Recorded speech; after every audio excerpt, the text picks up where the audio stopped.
Shalom. Today's daf yomi is Sanhedrin Tzadi, Sanhedrin daf 90, and we are going to start on the bottom of 89b, 7 lines from the bottom, or 6 lines from the bottom. The Gemara says, Tana Rabbanan, Navi Sheidiach, a Navi that prophesies. It said in the Brisa that a Navi that prophesies in the name of the God and name of Hashem to worship Avodah Zarah, to worship idolatry, Nidon Beskila, is judged with going to be judged with stoning. Rabbi Shimon Omer B'chenek. Rabbi Shimon says with strangulation. Somebody who incites an entire city to go astray and worship idolatry, according to the Chachamim, gets stoning. Rabbi Shimon Omer B'chenek. Rabbi Shimon says it gets strangulation. Navi Sheidiach. So we learn from the Brisa that according to the Rabbanon, a prophet that caused people to go astray gets stoning. Navi Sheidiach B'skila. My time at the Rabbanon. What's the reason? The Rabbanon they derive it from a comparison to a mesis, because it says the same word by both cases. Malawan, just like somebody who incites people to go astray, gets stoning. B'skila. By Iridach gets stoning. Afghan B'skila. Also here, Rabbi Shimon says Misa Ksiva Bay. By a prophet, it says the word you must. Whenever it says the word you must in Torah, means strangulation. By the ones who cause an entire city go astray get stoning. My time at the Rabbanan. So what's the reasoning? Gamri hadacha hadacha, because it says the word by a city that goes astray. It says the word vayadichu, and you can learn out only mesis, only navi sheidiach. You learn out by either comparing it to a mesis or prophet that leads people astray. Rabbi Shimon Gamar dacha dacha minavi. Rabbi Shimon says no. We learn out yearning dachas from from the false prophet for idolatry, which is chenek. Why mesis? Why does he learn out from mesis? Mar explains done in mesis. Rabin mesis rabin main down in mesis rabin mesis yachid. We compare the yearning dachas, which leads many people astray, to a prophet who leads many people astray, not to an individual. Adrab, says the Gemara, just the opposite. We should compare it to another individual, i.e., person who leads in a city of idolatry astray, and not to a prophet. Rabbi Shimon says, Rabbi Shimon says, once the prophet has led people astray, he's a hedjot. He's no longer considered a navi.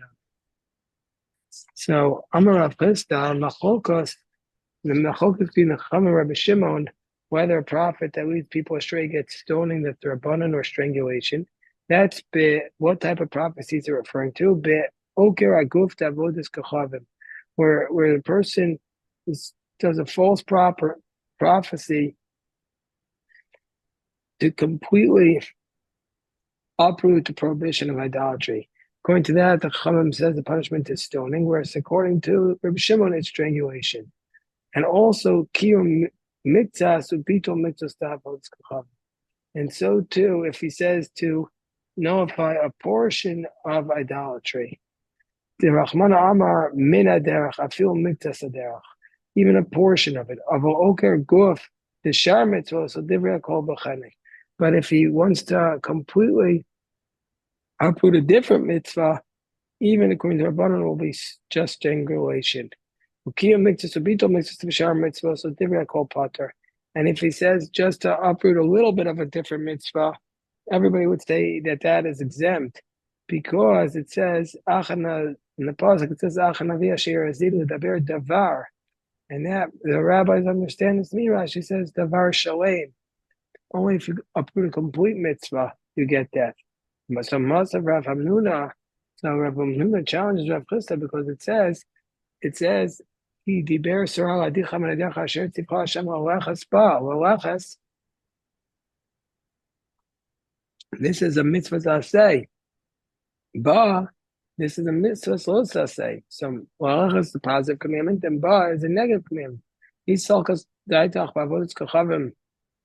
If you say it's not to worship idolatry, I say bavodas kachavim mechem mishkachas. Like, where do you have a positive commandment by idolatry. So yes, there is a positive commandment to destroy their altars. If he's saying don't destroy their altars. Rav Hamnuna says Machokas ba'okra aguf. Bein ba'avodas kochavim bein b'shar mitzvos. Rav Chisda says the dispute is by whether or not a prophet says to uproot an entire mitzvah, whether it's by idolatry or any other mitzvah. The kiyum mitzvah subito mitzvah or keeping a portion and uprooting a portion of idolatry. Derech mana amar mina derech afilu mitzvah saderech. The Torah says from the road even a portion of a kiyum mitzvah subito the shar mitzvah so they have full potter. But if it's just a portion of a different mitzvah, according to everybody, it's exempt. The rabbis taught Amisnabe or Davar Min Torah. Somebody who prophesies to uproot something from the Torah. Chayev, he's liable for death. To just uproot a portion of Torah, B'Shum Pater. Avodas Kochavim Afilu Omer Hayomiv Dua U'Machar Batlua Devre Kol Chayim. And by idolatry, even if he says today worship it and tomorrow do not, that according to everybody is liable because even though it's just a portion of it. By idolatry, the Bride says you'll be liable. Abaye Sarvak Rav Chisda. So Abaye holds that the dispute between the Chamer and Rabbi Shimon is only with respect to a prophet that caused people to go worship idolatry. And he explains this price like Rav Chisda. Rav Sarvak Rav Hamnuna. Mitaris like Rav Hamnuna. He explains this price according to Rav Hamnuna. We'll see how. Abaye holds like Rav Chisda. Mitaris like Rav Chisda means what does it mean? How do you interpret the price? Amisnabe lak or davar min Torah.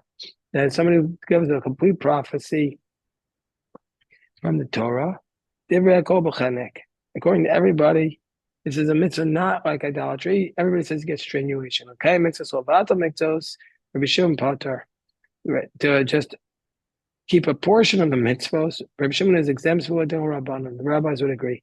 Well, what is kachavim afilu amar hayom ivdu amachar b'tchua chayev. And according to, and if by idolatry, even if it says do a portion of it, everyone would say you're liable. The Chacham would say stoning, like a prophet who would do astray, and the Rabbi Shimon would say strangulation, like a prophet who would do astray. Rabbi Sarvak of Rav Hamnuna, Mitaris like Rav Hamnuna, how so I'm a snabelak or davar min Torah, somebody who prophesies to uproot something from the Torah. But you're always liable. Mark of the Islay. Chachamim say you get stoning and Rabbi Shimon strangulation. Kai mitzvahs uvata mitzvahs, peshar mitzvahs to just do uproot a little bit of a portion of a mitzvah by non-idolatrous mitzvahs. Rabbi Shimon says pater v'odel rabban. Everybody says you're exempt. Ba'avodas kochavim. By idolatry, I feel Omer Hayomim do a machar betlua. Mark of the Islay. By idolatry, even a portion of the mitzvah, everyone would say you're liable. The rabbanan stoning, Rabbi Shimon strangulation. Amar Rabbi Avoam, Rabbi Yochanan, Bakol. By all mitzvahs of the Torah, if a prophet says to violate the words of the Torah, like Elijah did in Mount Carmel, we listen to him. Except idolatry. Even if he uproots the sun in the middle, even if he stops the sun in the middle of the road, do not listen to him. By idolatry. Torah understands the power of idolatry, that Hashem gave the power to do signs to idolatry. Therefore, the Torah says that a person has the ability to make signs and wonders. And so even if he makes the sun stop, don't listen to him because he's using his idolatrous powers. Tanya Rabbi Yaakov, Chas v'Shalom Shekadosh Baruch Hu Ma'amid Chama over it. So Rabbi Yaakov says no. Rabbi Akiva says no. God forbid, God will allow the sun to stop for those who violate His will. El Kugon Chananya ben Azor. So what does it mean when it says if he does a sign or a wonder, he's a false prophet? It's like Chananya ben Azor Shemitchilat Navi Emes. At first, he was a true prophet. He did signs and wonders. In the end, he was a false prophet. That's what it means to. But God doesn't allow the idolaters to do signs and miracles. The Zomei Bas Kohen, the witnesses who testified about daughter of Kohen that she was adulterous, she gets burning, but they get strangulation if they're discovered to be false. But not immediately, what's the source for this idea? Amar Rav Acha B'rei Ravika, the Tanya Rabbi Yossi Omer Ma Tamo Omer Vasisim Kasher Zamam Lasos Lachiv. What does it mean when you do to him like he tried to do to his brother? Afishakol Amumtin Shebetorah Zomen Uboen Kayotzi Ben. Because generally speaking, everybody else who dies in Torah, those who tried to impeach them, and the ones who they did the sin get the same penalty, with the exception of Bas Cohen, except the daughter of a Cohen, she gets burning, and the one she was adulterous with does not get burning. They get strangulation. Zomamin eni odea im lo hukshu im lo huksha. I don't know who the Zomamin are compared to. They're compared to the one who was with her or her. Shomer lasos lachiv. It says in the pasuk, "Kasher zamam lasos lachiv." Like he tried to do to his brother, lachiv v'lo lachos. So it means only to the one he tried to do to his brother, but not to his sister, and therefore he gets strangulation and not burning. We shall return to Elon, and now we go on to the next chapter, a very, very unusual chapter called Perek Chelek, which is a discussion basically of Olam Haba, but really is a total discussion of Haggadah, of homilies. There's a lot of words, so we're going to have to say very quickly to do it in the same time frame. All of Israel is a portion in the world to come, as it states in the pasuk in Isaiah, "V'amech kulam tzadikim, olam yishvot." Your entire people are righteous. Everybody will inherit the world. Neitzer mitai, and the reason why they will inherit the world to come is because they're like a branch that I planted, and maaseh yadai litpaer. It's my handiwork to be glorified from them. These are the ones who don't have a share. The ones who say there's no resurrection from the dead from the Torah. One who says Torah is not from heaven. Apikoros, and then Apikoros, we'll see what that means. Rabbi Akiva says even someone who reads the Sfarim Achitzonim literally means the external works, but the commentaries say, the Bartanura says, what does this refer to? Like the books of Aristotle, the Greek, and his friends. Or somebody reads the history books of other nations, that there's no wisdom and no benefit, but they're just wasting their time. They're just wasting their time, spends their life wasting their time reading this nonsense. Something like that is no share in the world to come. One who does incantations over a wound. He's basically trying to be a magical cure. Somebody who says God's name, the 42-letter name of God explicitly, has no share in the world to come.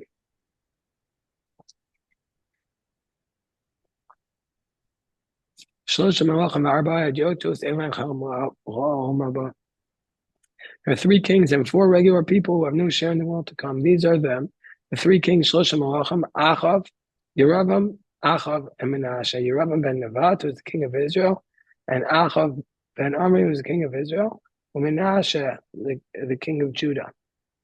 Rabbi Yehuda says, Menashe yeshlo chel kol ma'aba. Menashe has a portion. It says, Vayitpal elav, Vayishmat chinaso, Vayishiveu Yerushalayim Malchuso. Amru, they said, no, Malchuso eshivo. He just brought him back to his kingdom, but not to the world to come. There are 4 commoners who don't have a share in the world to come: Bilam, Doeg, Achitophel, and Gehazi. Why, says the Gemara, do these sins have no share in the world to come? So who kafar b'tchias amesim? So we went to the Bryce. He rejected the resurrection of the dead. Therefore, he won't have a portion. All the attributes of God are measure for measure. How do we know God just gives out justice measure for number? As it says,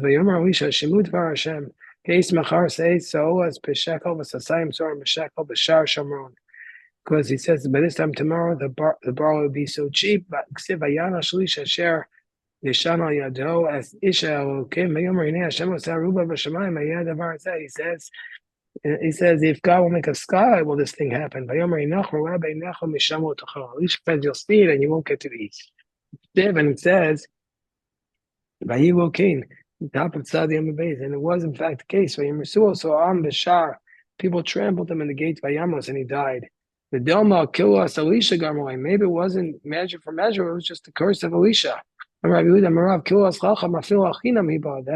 curse of a wise man, even for nothing comes. Where it says, no, emptying Lichtov Krav Vayiram Sa'u Vayamos.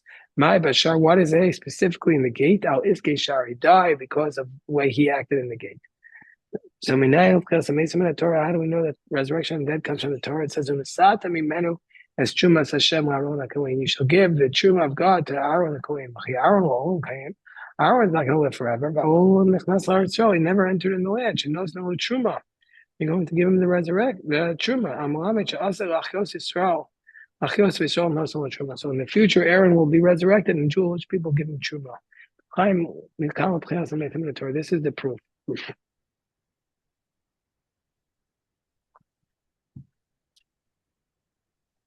Be'er Bishmol Tana Aaron ke'Aaron, like Aaron. Ma Aaron Chaver, Av Banav Chaver. So Be'er Bishmol says, no, that's not the source. He says that the pasuk means that you give it to Aaron to give it to Cohen that is like Aaron, just like Aaron is a Torah scholar, also to his sons who are Torah scholars.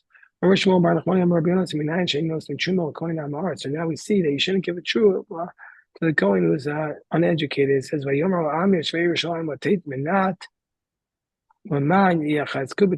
whole purpose of the Truma is to be strengthened in the Torah of Hashem. Whoever strengthens in the name of God gets the portion, otherwise they don't get a portion. Whoever gives a Truma to an Amar, it's like you're giving it to a lion.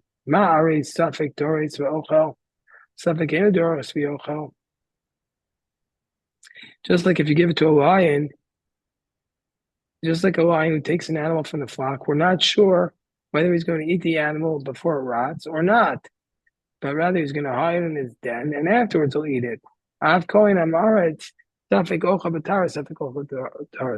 also give it to the Kohen Amaretz, we're not sure he's going to eat it. Rabbi Yochanan says misa, he's also going to cause death. As it says, also you're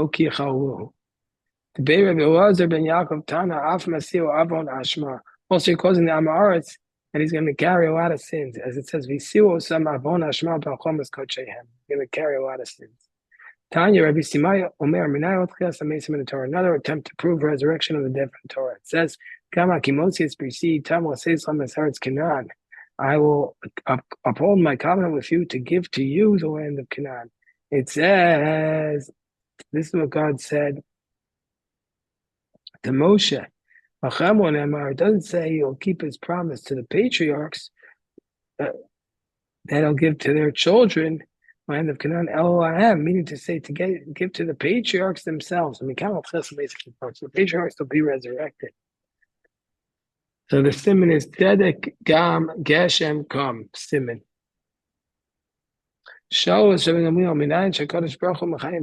Another attempt to prove how do we know God resurrects the dead? As it states, they asked Rabbi Gamliel, the Sadducees, they asked him, and the Sadducees, he told the Sadducees from the Torah, the prophets, and the scriptures, but they didn't accept it. When the Torah says, you will lie down with your fathers and you will get up. And so it means that after you lie down with your fathers, in the future you'll get up for the resurrection. Maybe it doesn't refer to Moshe. Maybe it refers to the people as the continuation of the verse. The people will get up and follow idolatry. It says in Isaiah that he prayed and Hashem said, your dead will live. And it says, Nevdelasi Yikumun, even those who fell will live. For those who are dwelling in the earth will get up and give praise.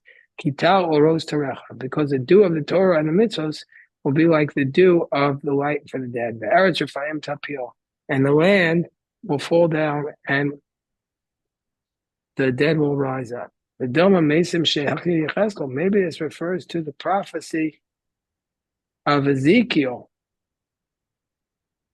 because this is the famous passage of Ezekiel about the dry bones. And there the Gemara is going to explain in Daf Tzadi whose were these dead people. And so since Isaiah was before Ezekiel, it's possible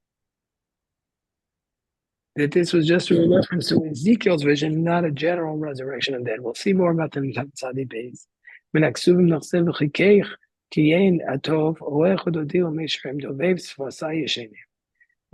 lips of those who are sleeping will move. And who are these people? That's a reference to the dead. It means to get up. Maybe it's only their lips will move. It's the fuss of Dovos Pekevish and Dovos Fasation. It maybe just means that when you say a teaching of somebody who's no longer alive, their lips will move in the grave. So the Gemara says, and the Tzaddikim pushed off his proof. So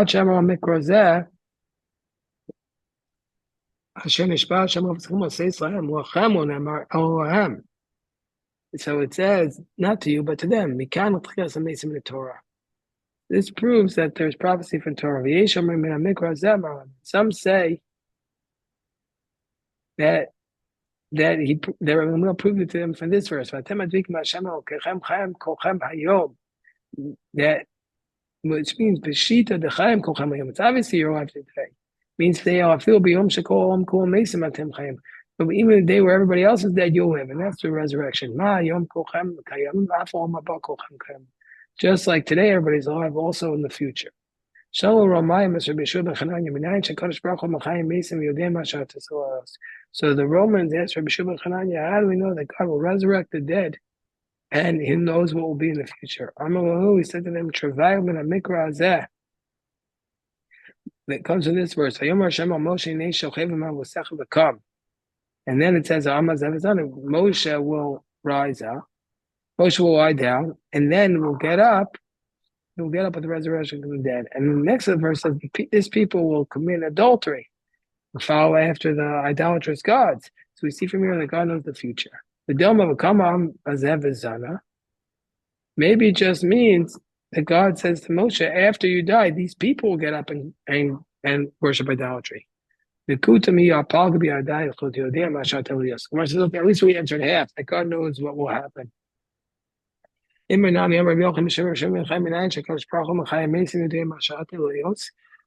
Yochanan asked Rabbi Shimon, how do we know God will resurrect the dead and knows what will be in the future? It says, it gives the same pasuk. Tanya, Rabbi Yossi, whatever it says, the Yavti is different meaning. So Rabbi Yossi says, in this matter, I was able to basically prove that the books of the Minim, the heretics, are the changes they made in Torah false. They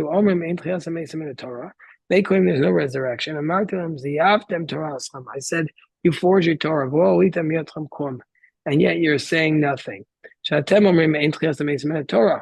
You say there's no resurrection, but it says, with respect to Avodah Zarah, this one will be cut off. The sin is on it. You'll be cut off in this world. When will you have the sin? It means in the sin you'll have this world to come. So that proves his resurrection. Why don't you say it's from Ikares to Kares? He said, because then the Minim would have responded, Torah just speaks like a human being. Kitana, the Gemara says this is a dispute amongst the Tanaim. Ikares to Kares. Ikares bo'amazet, Ikares o'mavad. Rabbi Kiva says it means even in the world to come. Rabbi Shmuel, Hashem. Are there three worlds? Meaning to say, if Kares refers to the world to come, Kares, Ikares, and Nechrasa. So So Ella v'nechrasaba amazei kares al amapai kares to return pashim heaven. So it's just speaking colloquially. They were showing they were Kiva Avona by Abdullah. What do they do towards Avona Ba? It was Bitaya. Yachafil Asachuva Tamomer Avona Ba Walmart Alazman Shabbat. If he repents, he can get rid of it. He can get rid of the penalty of kares. Shala Cleopatra Malkusa is Rabbi Meir. So Cleopatra the queen asked Rabbi Meir. Amra Yadana Dechaya Shechli. She says, I know that the dead will live. Dechsevi Atitzu Meir Ke Isef Haaretz. El Keshena Omdin Arumen Obo Vushena Omdin. Are they going to, when they come up from the dead, are they coming up clothed or naked? The Rambam has a famous introduction of Thomas Perchelik, and he makes fun of people who take this question literally. So Amarwa Rabbi Meir said to her, Kavachomer Mechita, we learned it out from wheat. Machita Shenik Pararuma, just like wheat is buried naked without a shell. Yotze V'Kamo Bushin, and comes up with many shells, with many clothing, so to speak. And Tikim Shenik Param Bushay and Alachas Kamo Kam Tzadikim, who are buried in their clothes, how much more so? Okay, we'll stop here for the recording. Baruch Hashem. Thank you. Thank